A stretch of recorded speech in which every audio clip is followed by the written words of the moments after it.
and welcome to Brain Balance Live. This is a show where each week we come together with specialist Heather Wells. Heather is here every week to help us kind of just navigate this neurodiversity scale of our children, of ourselves. Heather, it is so good to see you. Thank you so much for being here with me and answering my questions today. It's always good being with you. How's the weather there? Is there any fall happening in Florida? It is gorgeous. And yes, there is fall happening in Florida. It doesn't happen often. So when we get it, we take it. How about you, Heather? How's Texas doing? I've needed sweatshirts and I love it. Isn't that great? Yes. Oh, I just love a cozy sweatshirt. Yes, I love it. If you have not been here before, Heather is a board-certified cognitive specialist. She is a therapist. She has been the National Autism Summit speaker. This woman knows her stuff when it comes to all these different, the positives and struggles of those of us with these different issues. So today, we are going to be talking about ADHD specifically. So Heather, why don't you tell us kind of the all call that you gave to parents when we decided to do this show? Yes, it was ask your questions about ADHD, anything about ADHD. If you have other questions not related to ADHD, you can type those in as well. But we just have so many questions come in regularly about ADHD. So we're like, let's just engage with the audience and answer questions.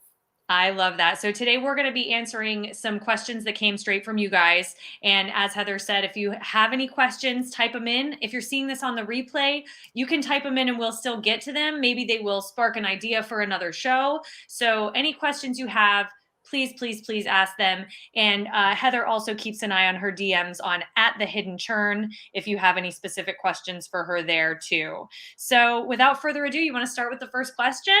Let's go. Are you going to read them for me? Your eyes are better. Yes, I will read them for you. What is ADHD and what's the difference between that and ADD, or does ADD exist anymore? I've had this question myself.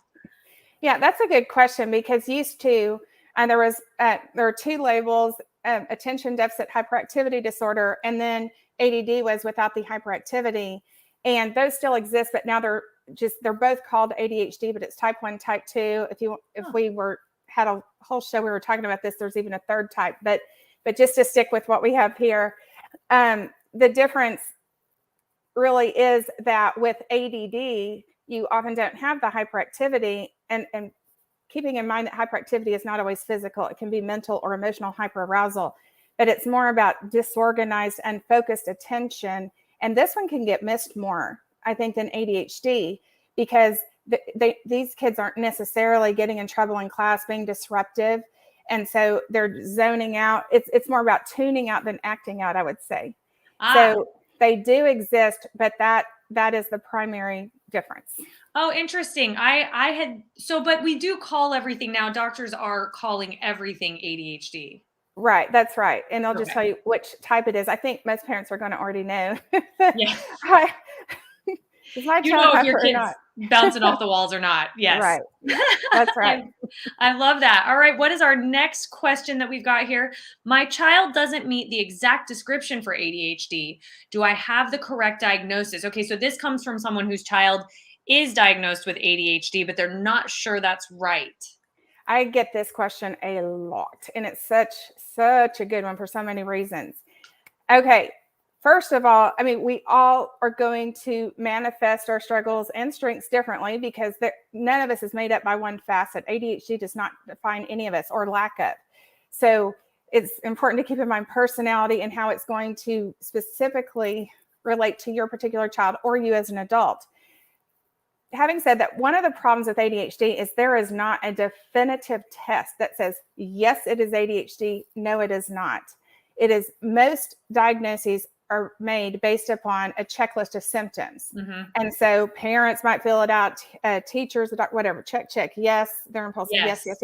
And you have to check a majority of boxes, right? Like if you have this many boxes. And it must be present in at least 2 settings. So home and school or home and work or whatever, if you're an adult. And so if it is just based on symptoms, that is not telling us why the person is having those symptoms. There are many causes of the symptoms on an ADHD checklist. So that does not mean that it is ADHD. it is also important to keep in mind that in addition to personality differences, there is a high number of comorbidities, meaning a person who does have ADHD may have other things as well: learning differences, language delays, oppositional defiant disorder, obsessive compulsive disorder, anxiety, depression. And so any combination, and a lot of kids have even more than one co-occurring condition. So all of those, depending on how they play together, it's going to look differently. But the big takeaway here is to know there are individual differences, know your child, and so it's going to impact them differently than how it does the next door neighbor's kid. And knowing what the symptoms are is not enough. We must uncover the root causes of those symptoms, or else it really may not be ADHD.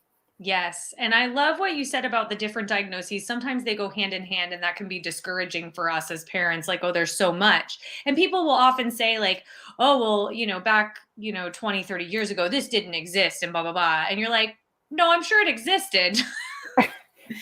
Yes. Oh man, I hear that a lot. Or yeah. I had those problems too, and I turned out just fine. So what's the big deal?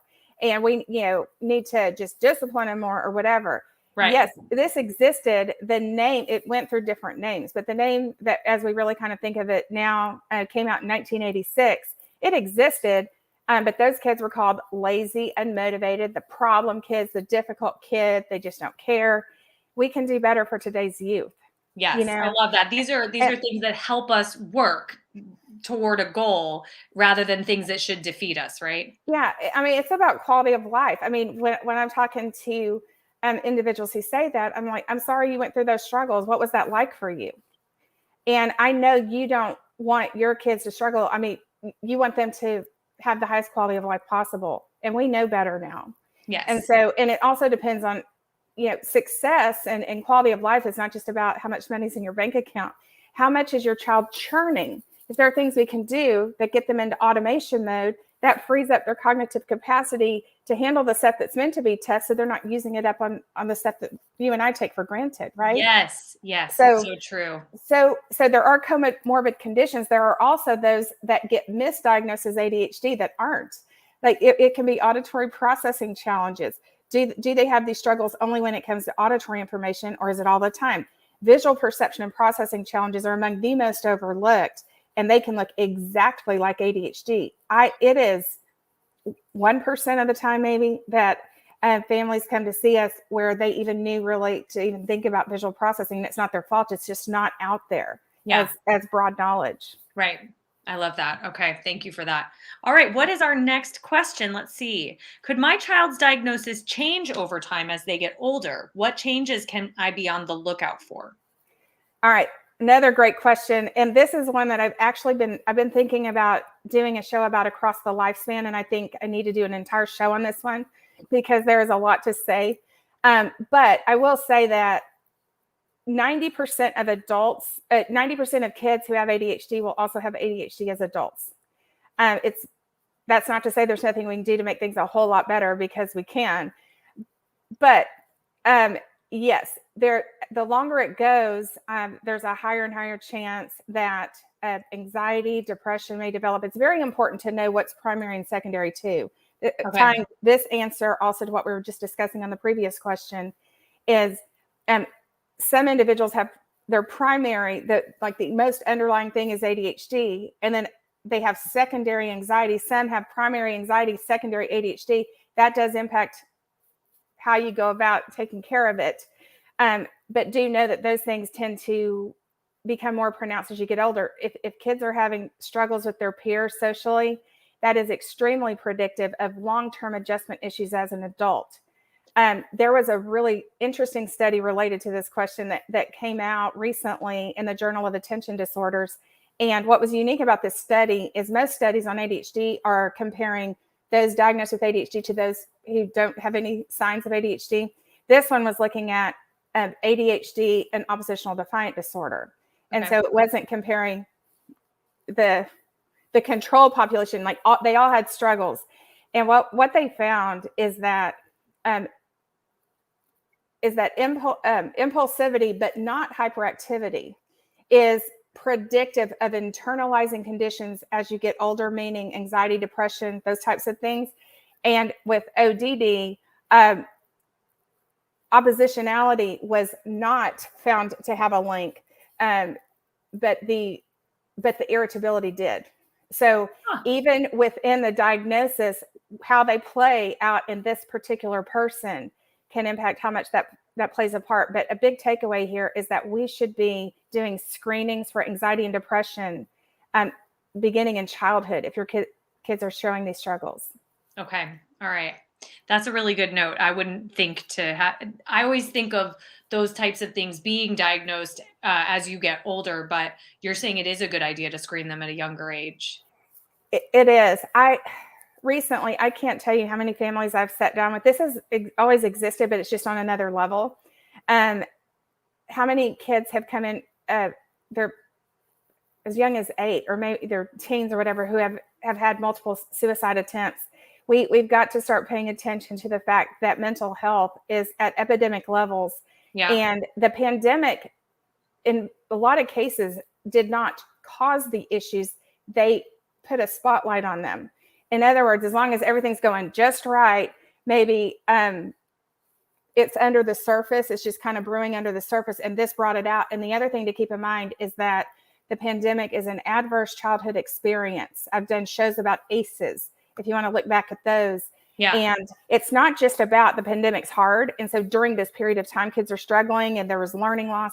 No, when it's an adverse childhood experience, it can impact brain development, the brain development that was supposed to be happening during this period of time. So it may result in more pronounced issues, but those aren't necessarily temporary. They can be if you do the right things. Gotcha. Okay, so is Brian correct here in what he's saying? Am I correct that we do not grow out of a diagnosis, but grow into something else? Yeah. Hi, Brian. Good to see you. And what is going on in that picture? It looks cool. It's driving a golf cart. Yes. And that's one thing that I really want to talk about on our lifespan show that I was talking about, how it changes throughout the lifespan. Absolutely. A lot of times in adults that I talk to will think that they grew out of their ADHD. Well, hyperactivity physically is actually a very small percentage of the population, especially when you get up to around that 12 to 14-year-old level. Mm-hmm. And then it translates into more maybe internalized or emotional or mental hyperarousal. And so they don't know that that is the same thing manifesting differently. Wow. So yes, absolutely. So many times it is still there, but you mature as a human being, you learn some strategies, doesn't mean that the struggles are not significant or that you're thriving to your utmost. And anytime we're talking about struggles, it is always in the context of knowing that there is tremendous strength. There are tons of gifts and talents that go along with the struggles. Yes. That's what we call our grit, right? That's right. All right, what's our next question? I feel pressure from the school to put my child on medication. Do I have to do that? Does my child have to take medicine for ADHD in order to function in school? The decision about medication is yours. It is not the school's. And know that, back to what we were saying earlier about looking at symptoms, I mean, that's kind of what teachers often have to go by. Like, this child is disrupting class, they're distracting others, they're distracted, behavior, they get up out of their seat every 2 minutes to sharpen their pencil.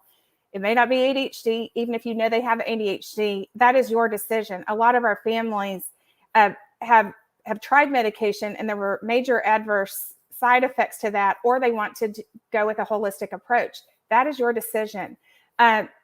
The Harvard study that was done on our program, it was vast improvements in all of these ADHD struggles as a result of the program, but they also did functional MRIs on the brains of our students before and after program. They see the new neural pathways that we create in the regions that were weaker in those. And Dr. Teicher from Harvard, who headed up that study, said that he has long believed that the future of ADHD treatment is non-pharmacological, and didn't realize, wow, it's already here. So there are other approaches. That this is not a one-size-fits-all. It is your decision. But I will say that about 90% of our students do have issues with digestion, even if it's not obvious, because the brain, if that's imbalanced, just like it's making it hard to avoid distractibility, the impulsivity, the oppositional behavior, those kinds of things. It also is telling the gut how to process food. That can also translate to medications. If our kids are having trouble processing foods, intestinal motility to break down the foods. So if you have kids who complain of stomach aches, or you just see them lethargic after they eat certain things, or their memory is worse, or they're more emotional with certain foods, that is usually what a food sensitivity looks like. We're not talking about allergies. And so a lot of times they may not benefit from the meds in the same way. We've had kids coming in with they're hallucinating spiders crawling on them, that they or different kinds of hallucinations, or they already may be behind physically in growth, and then that medication they don't want to eat, it takes away their appetite. So there are a lot of considerations. And so discuss that with you and your doctor, and you know what's best for your child. Usually parental instinct is right on that. Yes. Go with your gut. That's what they say. And I would just say, as a follow-up to that, is to be sure that you do what you want with this, but one way, if you feel a lot of pressure to do something that you don't think is right for your child, is to share on whatever level you're comfortable with the teacher in the school, the things you are doing, because it's not like they're refusing. You don't want them to think you're being difficult. You're doing what's right for your child, and you are taking care of it, but you're doing it in a holistic manner. And that a lot of times can really alleviate some of that pressure. Yes. I love that. Oh, we've got a question from Sherry. Hi, Sherry. Look at Sherry Ann with new grandbaby. Holding that little baby.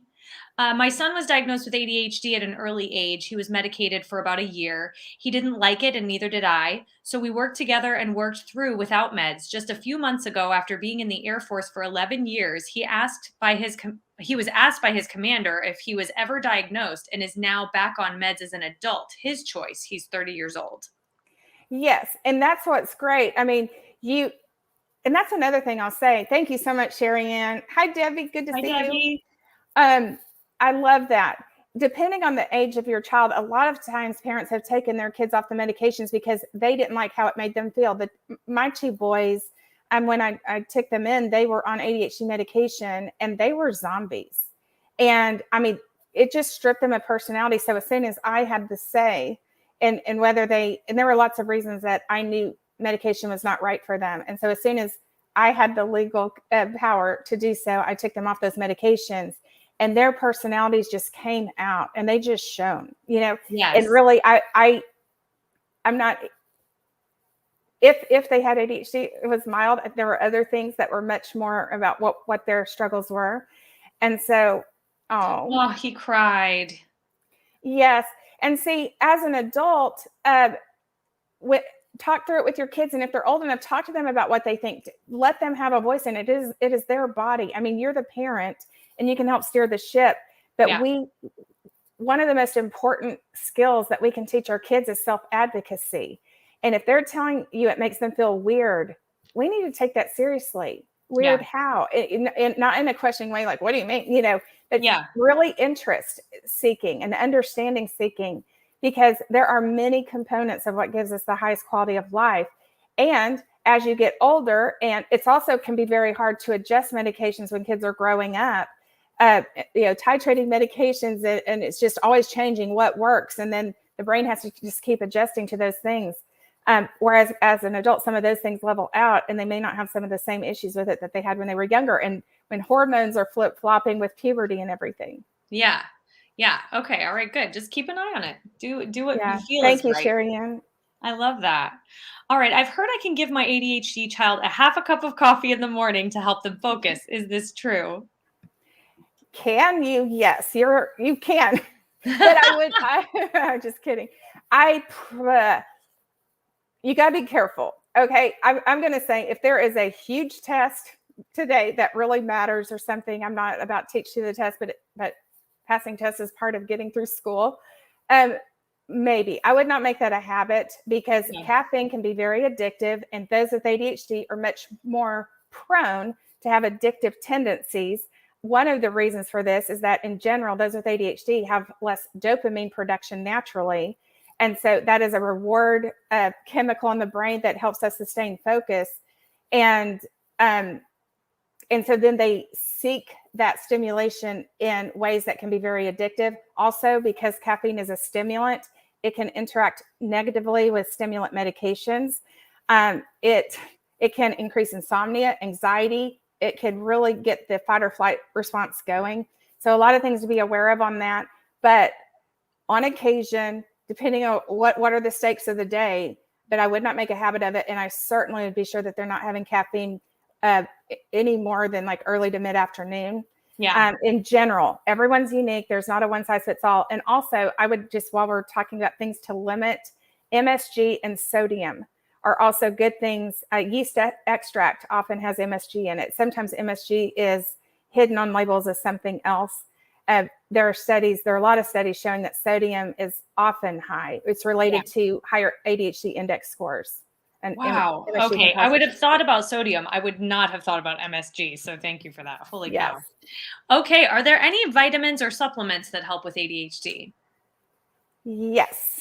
Just for starters, on the obvious level, I would say especially if your kids are not eating a super nutritious diet, you try and they just don't want to. A lot of our kids are picky eaters because of sensory processing. It's one of the most sensory explosive experiences we have is eating. I mean, think about that, because you've got texture, sight, you've got the smell, you got the taste. I mean, it is a sensory explosion that can overwhelm. Yeah. And they may get into these knee-jerk, I will eat this and I won't eat this. They're seeking sameness and routine and some control of some things. So a multivitamin can be good. Yes, if you can get it from the everyday diet, that's fantastic. But I think in today's world, that is much more on the rare side.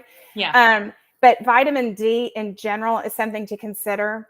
That is a hormone, even though it sounds like a vitamin. So it is very tied to energy and mood regulation and among many other things. Vitamin B6, important for neurotransmitter production. Magnesium helps with the B6. It also relaxes muscles. When our muscles relax, it can help relax our minds, body-brain connection. A lot of times giving magnesium before going to bed can help relax. It can really decrease irritability and help them relax for sleep. Zinc can help with dopamine. So can iron. That is needed for dopamine production, but do not add iron without making sure iron is low, because too much can be really bad. And vitamin C is important for all the when we talk about neurotransmitters, those are chemical messengers that, as our brain's processing, that help us with memory, mood regulation, focus, etc. So those are some of the, and omega-3s. There has been some amazing research about how much omega-3 can decrease ADHD symptoms. In fact, there's been one or two studies that have come out that said that taking omega-3 supplements has a 3 times greater impact on ADHD symptoms than decreasing screen time. I almost don't even want to say that out loud, because we need to decrease. Please don't do either or, do both. Right. But I wanted to say that to highlight how powerful the research is about omega-3. Yeah. Yes, for sure. All right. What is our next question? Are there different signs of ADHD between girls and boys? Is it harder to diagnose girls? Awesome question. Oh, so awesome.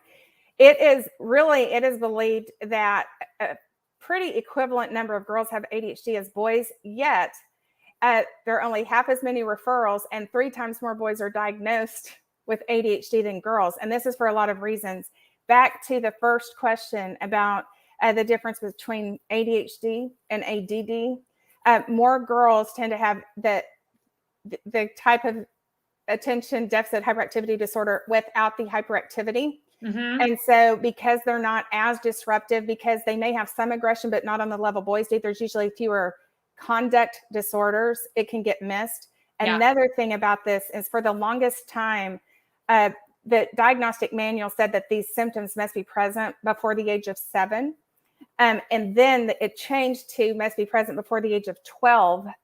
And that can make a big difference, because a lot of times girls don't show the struggles in the same way until puberty. And it's not just about puberty, but about the fact that is kind of when we're going into middle school and high school, and they have more of the disorganized and focus struggles, and the demand on our executive functions, organization, time management, all that kind of thing are going next level, those really manifest. And a lot of historically, the research has been on boys and not girls. So that's also keeps skewing things. But girls, it's important to note that girls are 3 times more likely to have been on an antidepressant before their ADHD diagnosis. It was thought to be depression, and it might not have been, or the depression could have been secondary to the ADHD. It's kind of crazy to think about. It's 2021, and there's been so much talk about unconscious bias and looking at people as individuals, but yet there still have historically been some cultural norms that, in general, this is not a blanket statement, in general, a lot of girls are pleasers a bit more than boys. And so even if they're struggling, they will do whatever it takes to get their schoolwork turned in up until they just can't any longer. Right. And so there are things that they're more likely to internalize the issues. Girls are more likely to have eating disorders, suicide attempts, teen pregnancy. Of course, girls are the ones getting pregnant. But what I mean by that is involved in the teen pregnancy with ADHD, some of the riskier behaviors. Believe it or not, girls are more likely to become addicted to substances, illegal substances. That is, again, this is a thing I hesitate to say because then I don't want to shine the light away from those issues also exist in boys. Yeah. And I also, in my brain, I'm wondering, even when I'm reading this research, how much of those issues are getting missed in boys because historically, culturally, boys aren't the emotional ones. Girls are off. Sometimes girls' impulsivity comes out more like excessive talking and nosiness instead of, poking somebody in the eyeball. Right. So even the same symptom often can look different depending on the gender. So a lot more I could say about that, but those are some of the reasons, the biggest being that they tend to get in trouble less in school. And so 40% of teachers say they have a harder time identifying it in girls than they do in boys because boys are the ones getting in trouble. Yeah, that makes so much sense. All right, let's see if we have any time for any more questions. Let's see what we've got here. I've started to notice I have a lot of the same traits as my ADHD child. What can I do as an adult to help myself navigate my own struggles while continuing to support them? I love this question so much. I bet it's common. Oh, very. And a lot of times families come to see us and they're like, wow, it has never occurred to me. I do that same thing. It's as I'm showing the underlying causes of their kids' struggles, they're like, I just thought that's just how it is. I didn't know it could be any other way.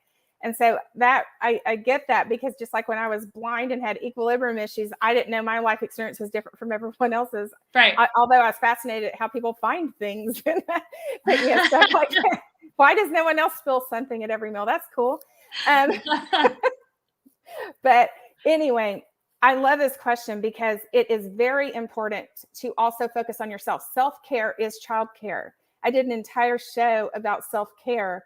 And so you do need to honor that you have these struggles. It's very important to divide and conquer. If you have other adults in your life who, what things fit your wheelhouse and what things don't. I do want to say having ADHD and being a parent of someone with ADHD, that is also your superpower. Yeah. Your parenting does not have to look like everyone else's. You bring things to the table, a level of empathy and understanding that someone who does not have ADHD, we can love and care and educate ourselves, but you know what it's like. One thing to be careful of is if you struggle with emotional hyperarousal and your child does, it's not fair, but the onus as a parent is more on you to be the safe harbor and to keep things calm so that you can have meaningful conversations. Make sure if there's something escalating that you do a timeout, just remove yourself, have some settling time. It is not too late for you to get help for your ADHD. You saw what Sherry Ann shared about her son in the Air Force at age 30, making decisions on what he's going to do. But, my dad lost the right hemisphere of his brain to a tumor when he was 61 years old. And most people would have thought there's nothing we can do, and he went from being a preacher who was super respected for 40 years to behaving as if he was a 4-year-old with oppositional defiant disorder. It wasn't his fault. It wasn't him. It was a brain thing. The difference is we had the benefit of knowing who he was before those struggles set in. But as he grew new neural pathways, we did this at age 61. It's never too late. Then a lot of those knee-jerk emotional agitated responses also subdued. And he's so much closer to being able to be the person he really is underneath all that. Yeah. And so it's never too late. That's why we serve all ages, all the way through adult. We have grandparents in there. I love that.